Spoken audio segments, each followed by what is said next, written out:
Chapter 3. The Necessary Cat. Now the first yellow-green spears of corn were dotted like fluttering ribbon ends along the furrows of broken sod. One evening Pa walked across the field to look at them. He came back tired and exasperated. "I've got to replant more than half the cornfield," he said. "Oh, Pa, why?" Laura asked. "Gophers," said Pa. "Well, this is what a man gets for putting in the first corn in a new country." Grace was hugging his legs. He picked her up and tickled her cheek with his beard and made her laugh. She remembered the planting rhyme, and sitting on his knee, she chanted it proudly. "One for the blackbird, one for the crow, and that will leave just two to grow." The man that made up that was an Easterner, Pa told her. "Out here in the territory, we'll have to make our own rhyme, Grace. How's this for a try? One for a gopher, two for a gopher, three for a gopher, four don't go fur." "Oh, Charles," Ma protested, laughing. She did not think puns were funny, but she could not help laughing at the naughty look Pa gave her when he made one. He had no sooner planted the seed corn than the striped gophers found it. All over the field they had been scampering and stopping to dig up the little spots of fine soil with their tiny paws. It was a wonder that they knew exactly where the kernels were buried. It was amazing that those little gophers, scampering and digging, sitting up straight and nibbling each one at one kernel of corn held in its paws, had eaten more than half of that whole field of corn. "They are pests," said Pa. "I wish we had a cat like old Black Susan used to be. She'd have thinned 'em out." "I need a cat in the house too," Ma agreed. "I declare the mice are getting so thick I can't leave food uncovered in the cupboard." "Is there a cat to be had, Charles?" "There's not a cat in this whole country that I know of," Pa answered. "The storekeepers in town are complaining too. Wilmarth's talking of getting a cat shipped in from out east." That very night Laura was startled out of a sound sleep. Through the partition between the bedrooms she heard a gasp, a grunt, and a sudden thud of something small and squashing. She heard Ma say, "Charles, what is it?" "I dreamed it," said Pa low. "I dreamed a barber was cutting my hair." Ma spoke low too, because this was the middle of the night and the house was asleep. "It's only a dream. Lie down again and let me have some of the covers back." "I heard the barber's shears go snip, snip," said Pa. "Well, lie down and go to sleep," Ma yawned. "My hair was being cut," said Pa. "I never knew you to be upset about a dream before." Ma yawned again. "Lie down and turn over and you won't go on dreaming it." "Carolyn, my hair was being cut," Pa repeated. "What do you mean?" Ma asked, more awake now. "I'm telling you," Pa said. "In my sleep I put up my hand and here, feel my head." "Charles, your hair has been cut!" Ma exclaimed.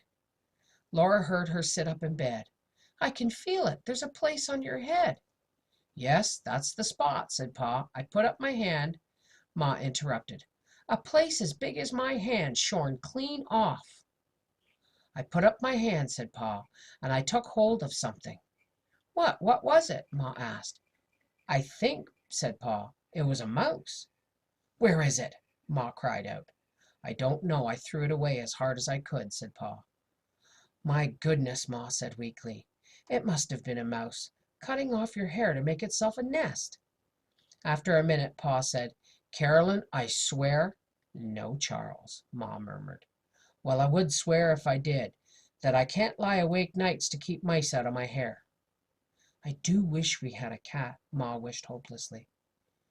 Sure enough, in the morning a mouse lay dead by the bedroom wall where Pa had thrown it, and Pa appeared at breakfast with almost a bare spot on the back of his head, where the mouse had shorn his hair away. He would not have minded so much, but there was not time for the hair to grow before he must go to a meeting of the county commissioners. The country was settling so rapidly that already a county was being organized, and Pa must help. As the oldest settler, he could not shirk his duty. The meeting was to be held at Whiting's homestead claim, 4 miles northeast of town. No doubt Mrs. Whiting would be there, and Pa could not keep his hat on. "Never mind," Ma consoled him. "Just tell them how it happened. Likely they have mice." "There'll be more important things to talk about," said Pa. "No, better just let them think this is the way my wife cuts my hair." "Charles, you wouldn't!" Ma exclaimed before she saw he was teasing her. When he drove away in the wagon that morning, he told Ma not to expect him for dinner. He had a 10-mile drive to make on top of the time spent at the meeting. It was supper time when he came driving to the stable. He unhitched and came hurrying to the house so quickly that he met Carrie and Grace running out. "Girls, Caroline," he called, "guess what I've brought you." His hand was in his pocket and his eyes were twinkling. "Candy," Carrie and Grace answered together. "Better than that," said Pa. "A letter?" Ma asked. "A paper," Mary guessed. "Maybe the Advance." Laura was watching Pa's pocket. She was certain that something, not Pa's hand, was moving inside it.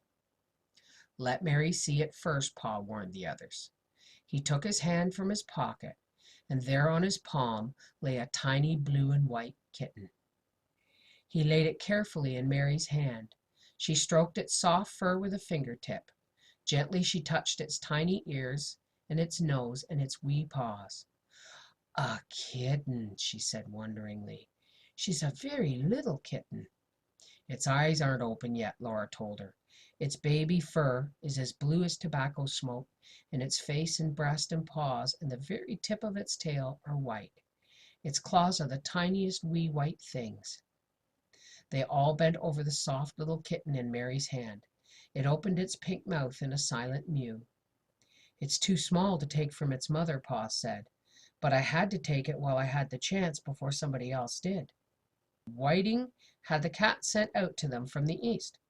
She had 5 kittens, and they sold 4 of them today for 50 cents apiece. "You didn't pay 50 cents for this kitten, Pa?" Laura asked him wide-eyed. "Yes, I did," said Pa. Quickly, Ma said, "I don't blame you, Charles. A cat in this house will be well worth it." "Can we raise such a little kitten?" Mary asked anxiously. "Oh, yes," Ma assured them. "We will have to feed it often and wash its eyes carefully and keep it warm. Laura, find a small box and pick out the softest, warmest scraps from the scrap bag." Laura made a snug, soft nest for the kitten in a pasteboard box, while Ma warmed some milk. They all watched while Ma took the kitten in her hand and fed it a drop of milk at a time from a teaspoon. The kitten's wee paws clutched at the spoon, and its pink mouth tried to suck, and drop by drop it sucked in the warm milk, though some ran down its chin. They put it in its nest, and under Mary's warm hand it snuggled down to sleep. "It has 9 lives like any cat, and it will live all right," Ma said. "You'll see."